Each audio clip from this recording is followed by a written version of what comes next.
Let's face it, zodiac signs are everywhere. How many times have you been asked about your sign only to have someone make a judgment solely based upon when you were born? Is it really possible to know so much about a person just based off of their sign? I'm gonna be honest, my sign is Taurus, and I feel like I resonate with a lot of traditional Taurus characteristics, like loyalty, proclivity towards the arts, pragmatism, and patience. I've even added the word Taurus to all of my online usernames at one point. However, as much as I would like to think that I have a ton in common with other Tauruses, like The Rock, Stevie Wonder, Lizzo, and George Clooney, I've decided to take a closer look at zodiac signs to see why it's something so many people believe in and if there's any truth to it. Zodiac signs have their origins in ancient Babylon, located in modern-day Iraq. The 12 signs are believed to have been created around the year 1894 BC. This was one of the first concepts of astrology, which is a study of the movements and relative positions of celestial bodies interpreted as having an influence on human affairs in the natural world. A mouthful, right? Well, not to be confused with astronomy. Astronomy does involve examining the positions, motions, and properties of celestial objects,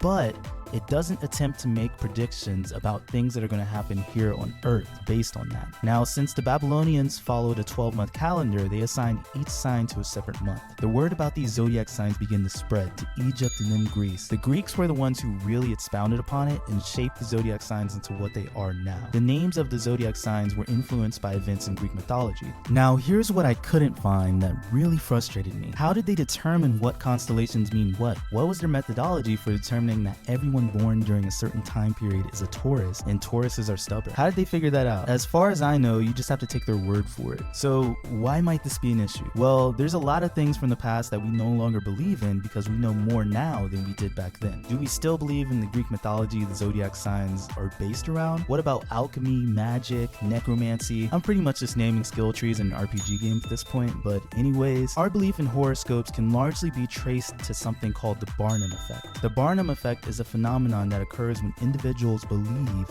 that personality descriptions apply specifically to them, even though it's generic enough to apply to anyone. The Barnum effect works best for positive statements. So the Barnum effect was discovered by psychologist Bertram Ford in an experiment based around the fallacy of personal validation. In this study, Ford's students were given a personality test and told that each survey would be assessed separately and provided with feedback by Ford. However, Ford actually gave them all the exact same feedback with a paragraph full of generalized statements. Some examples include, security is one of your major goals in life.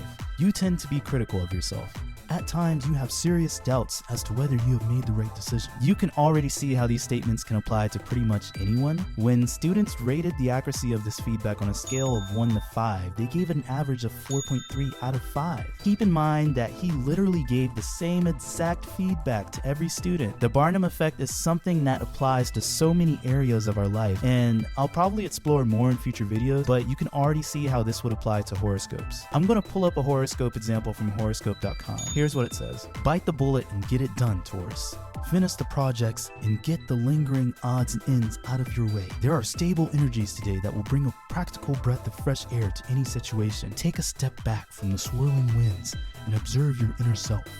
Realize how your actions and emotions affect others and think about adjusting your habits accordingly. Honestly, this definitely applies to me, but can you see how this is applicable to pretty much everyone? Who doesn't have work to finish? And the second half of the horoscope is fairly general advice as well, telling me to observe my inner self and realize how my actions affect others. None of this is to say that you have to quit paying attention to zodiac signs. They can still be quite motivational and fun to look at. However, I personally take them with a grain of salt and am not using zodiac signs to determine who my partner is going to be or make any other important decisions in life.